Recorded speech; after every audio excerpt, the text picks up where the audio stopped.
আমাদের বেশিরভাগ মানুষ আমরা নামাজ কালাম পড়াটাকে ইবাদত মনে করি, এবং আসলে সেটা ইবাদত এবং সবচেয়ে বড় ইবাদত। কিন্তু আমাদের দৈনন্দিন জীবনে যে অসংখ্যবার আমাদের আমলনামা জুলুমে কালো হয়ে গেছে, এটা আমরা বোঝার মতো ক্ষমতাটুকু হারিয়ে ফেলি। এমন এক অদ্ভুত দেশের বাসিন্দা আমরা। আমাদের দেশে প্রায় 100% গাড়ি চলেই হলো অন্যকে চাপ দিয়ে। কি বলেন, ঠিক না ঠিক? রিক্সা হোক, প্রাইভেট কার হোক, বাস হোক, যাই হোক, গাড়ি চলার নিয়মই হলো কি দিয়া? চাপ দিতে হবে। চাপ নিতে আপনি যেতে পারবেন না। মানে আপনি কল্লা ঠেলে দেন, বাকিদের পথ রুদ্ধ করে দেন, এবার তার কি ইমার্জেন্সি, তার কি রাইট আছে না আছে এসব দেখা দেখি নাই। কল্লা ঢুকাই দেন, আপনি চলে যাবেন। কল্লা ঢুকে দেন না, আপনি বসে থাকবেন।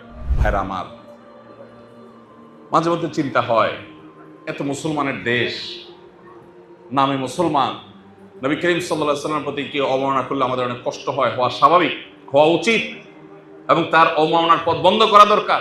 কিন্তু আমরা যে প্রতি মুহূর্তে নবী সাল্লাল্লাহু আলাইহি ওয়াসাল্লামের অনুসারীর দাবি করে প্রতি মুহূর্তে যে তার আদর্শের পরিপন্থী কাজ করছি, এটাও তো নবী সাল্লাল্লাহু আলাইহি ওয়াসাল্লামকে একরকম অসম্মান করা। আল্লাহ তাআলা আমাদের সবাইকে নবীজির ইনসাফের সুন্নাহকে আমাদের জীবনে বাস্তবায়ন করার তৌফিক দান করুন। শত সহস্র ঘটনা নবীজির জীবনে আছে, যে ঘটনাগুলো স্পষ্ট করে যে তিনি মানুষের অধিকারের ব্যাপারে যতটা সচেতন ছিলেন। মানবাধিকারের ধ্বজাধারীরা মানবাধিকার প্রতিষ্ঠান নাম দিয়ে মানবাধিকার ধ্বংসের যে সমস্ত পায়তারা করছে, এই সমাজে নবী সাল্লাল্লাহু আলাইহি সাল্লামের মানুষের অধিকার আদায়ের ব্যাপারে তার যে সচেতনতা ছিল, তার যে দায়িত্বশীলতা ছিল, তার যে ভূমিকা ছিল, সেটা সবচেয়ে বেশি প্রাসঙ্গিক এবং সবচেয়ে বেশি অনুসরণ করা প্রয়োজন। একবার নবীজির কাছে এক বাটি দুধ আসলো হাদিয়া হিসাবে। তিনি বসা ছিলেন, তার ডানে এবং বামে দুই ধারে সাহাবীরা বসা ছিলেন। নবী সাল্লাল্লাহু আলাইহি সাল্লামকে আল্লাহ তাআলার নির্দেশ, যে কোনো ভালো কাজকে ডানকে অগ্রাধিকার দেওয়া, বন্টন করার ক্ষেত্রে ডান থেকে বন্টন করা, এটা সুন্নাত। ইন্নাল্লাহা ইউহিব্বুত তায়াম্মুনা ফি কুল্লি শাই। প্রত্যেক ক্ষেত্রে আল্লাহ তাআলা ভালো কাজের ক্ষেত্রে ডান থেকে স্টার্ট করা আল্লাহ পছন্দ করেন। তো নবী সাল্লাল্লাহু আলাইহি ওয়াসাল্লামের কাছে যখন দুধের বাটি আসলো, তার ডান পাশে ছিলেন একজন জুনিয়র সাহাবী, বয়স কম, আর বাম পাশে ছিলেন সিনিয়র সাহাবী, শ্বশুর আবু বকর রাদিয়াল্লাহু তাআলা, আরো সিনিয়র মানুষজন। এখন নবী সাল্লাল্লাহু আলাইহি ওয়াসাল্লামের কাছে বাটি আনার পর উনি নিজে আগে একটু পান করলেন এবং সেখান থেকে সবাইকে শেয়ার করবেন, সবাইকে দিবেন। তো দিতে গিয়ে সুন্নাহ অনুসারে ডান পাশে যিনি আছেন তার প্রায়োরিটি, তাকে দেওয়ার কথা,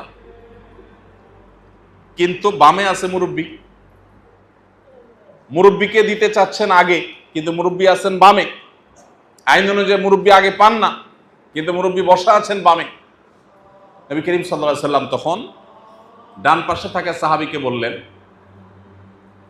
তোমার রাইট, তুমি যদি পারমিশন দাও তাহলে আমি বাম পাশে থাকা মুরব্বীকে দিয়ে স্টার্ট করতে পারি, যদি তুমি পারমিশন দাও। আপনি চিন্তা করেন, নবী করিম সাল্লাল্লাহু আলাইহি ওয়াসাল্লাম বাম পাশের লোককে নিজে থেকে যদি দিয়ে দিতেন, সাহাবীকে মানা করতেন? করতেন না।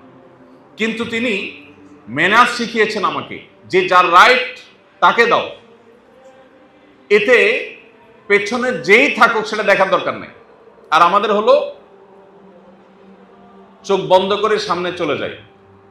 অনেক সময় আমি গাড়িতে খেয়াল করি, যে সমস্ত গাড়ি কল্লা ঢুকায় দেয়, ড্রাইভার অনেক সময় হরন দেয় যে অন্যায়ভাবে আপনি কল্লা ঢুকাইছেন, তো সে তাকায় না, আরেক দিক তাকায় থাকে।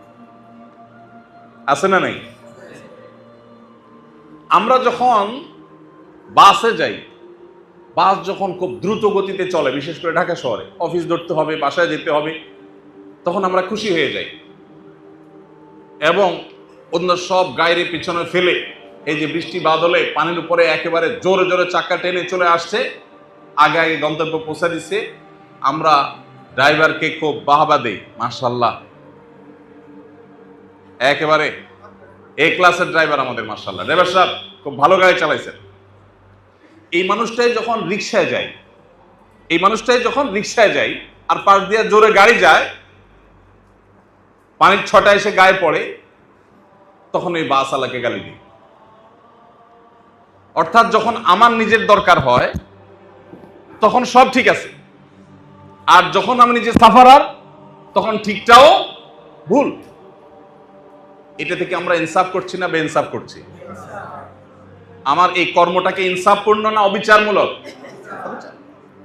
একজন ইমানদার তিনি নবী সাল্লাল্লাহু আলাইহি সাল্লামের সুন্নাত এবং সিরাতকে অনুসরণ করতে হলে তার জীবনের প্রত্যেকটা ক্ষেত্রে তিনি চিন্তা করবেন, আমার এই কথা বলাটা, আমার এই কমেন্ট করাটা, আমার এই আচরণটা ইনসাফ হচ্ছে না বেইনসাফ হচ্ছে। সোশ্যাল মিডিয়াতে খুব বেশি অ্যাক্টিভ না আমি, এবং আমার মোবাইলে কোনো সোশ্যাল মিডিয়ার অ্যাপ নাই। আমার কম্পিউটারে নিউজ ফিডগুলো ব্লক করা আছে, চাইলেও সেগুলোতে ঢোকার স্কোপ নাই সময় বাঁচাবার জন্য। কিন্তু তারপরেও যেটুকু অ্যাক্টিভিটিস করতে হয়, যেটুকু অ্যাক্টিভ আমার থাকতে হয়, সেটুকু অ্যাক্টিভিটির আলোকে আমি জানি, এবং আমার চাইতে আপনারা কেউ কম জানেন না, সবাই ভালো করে জানেন যে আমাদের ফেসবুকের পাতায়, ইউটিউবের চ্যানেলগুলোতে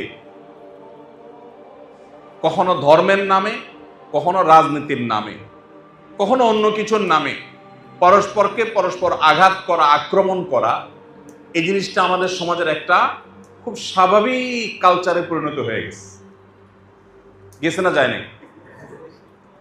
এমন ভাবে হয়েছে যে এক হুজুরের অনুসারী অন্য হুজুরের গোষ্ঠী উদ্ধার করতেছে, এটাকে সে দিনের খেদমত মনে করতেছে। ঠিক না ভাই? ঠিক। দিনের খেদমত মনে করে অন্য হুজুরের গোষ্ঠী উদ্ধার করতেছে, আছে না নাই? একজন ধরেন তিনি কোনো গুনাহ করেছেন, কিন্তু তার কমেন্ট বক্সে গিয়ে তার 14 গোষ্ঠীর ধরে গালিগালাজ করলাম, এটা কি ন্যায় না অন্যায়?